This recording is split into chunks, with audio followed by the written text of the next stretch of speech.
കമ്പനിയും കുടുംബത്തെ നശിപ്പിക്കുന്നവരെ പ്രോത്സാഹിപ്പിക്കാൻ പറ്റില്ല. അത്തരക്കാരെ വെട്ടിമാറ്റാൻ ഞാൻ മഹിയോട് പറഞ്ഞിട്ടുണ്ട്. പോകേണ്ടവർക്കൊക്കെ പോവാം. കണ്ണൻ ഒരുമിച്ച് യാത്ര ചെയ്യുന്ന ഒരു ദിവസം.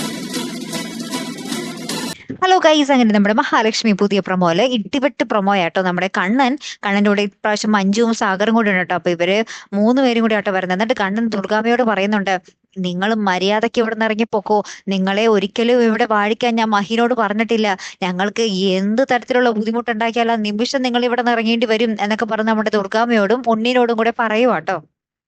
പിന്നീട് നമ്മുടെ കരുണ വിളിച്ചു പറഞ്ഞ് നമ്മുടെ ഉണ്ണീനെ കൊണ്ട് നമ്മുടെ കമലേശ്വരത്ത് എത്തിക്കുന്നുണ്ട് അല്ലെ കൂട്ടുകാരെ. ശേഷം നമ്മുടെ വാമദേവനും പ്രതാപനും കൂടെ ഇവരെ കൊല്ലാനുള്ള പ്ലാൻ ഒരുക്കുകയാണ്. അടുത്ത പ്ലാൻ ഇനി ഇതാർക്കാണാവോ കൊല്ലാൻ പോകുന്നത്, മിക്കവാറും നമ്മുടെ ഉണ്ണിക്കിട്ടായിരിക്കും അല്ലെ കൂട്ടുകാരെ. എന്തായാലും നമ്മുടെ വാമദേവനും പ്രതാപനോട് പറയുന്നുണ്ട്, തന്റെ ലോറി ഇനി പുറത്തെടുക്കേണ്ട സമയമായടോ.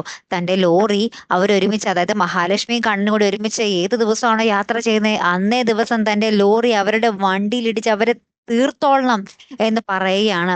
അപ്പൊ ഇനി എന്തൊക്കെയായിരിക്കും സംഭവിക്കാൻ പോകുന്നത് അല്ലെ. ആ ഒരു പ്രൊമോന്റെ ലാസ്റ്റ് തന്നെ നമ്മുടെ ഈ പ്രതാപന്റെ ലോറി രാത്രി ഇങ്ങനെ ലൈറ്റൊക്കെ മിന്നിച്ച് ചീറിപ്പാഞ്ഞു വരുന്നതും കാണാട്ടോ. അപ്പൊ നമ്മുടെ ഉണ്ണിക്കും കണ്ണനും അപകടം അടുത്ത് തന്നെ വരാൻ പോകുന്നു എന്ന് സാരം അല്ലെ കൂട്ടുകാരി. ഇനി അത് നമ്മുടെ സാഗറിനും മഞ്ജുവിനും ആയിരിക്കുമോ ആ ഒരു അപകടം മാറി വരാൻ പോകുന്നത്, അല്ലെങ്കിൽ ആ ശത്രുക്കൾക്ക് തന്നെ കിട്ടുമോ? മിക്കവാറും നമ്മുടെ ഉണ്ണി അപകടത്തിലാകണം. അതാണ് നമുക്കിപ്പോ പ്രേക്ഷകർക്ക് ആവശ്യം അല്ലെ. കാത്തിരിക്കാട്ടോ. അടുത്തൊരു വീഡിയോ വരുന്നത് വരയ്ക്കും ഗുഡ് ബൈ.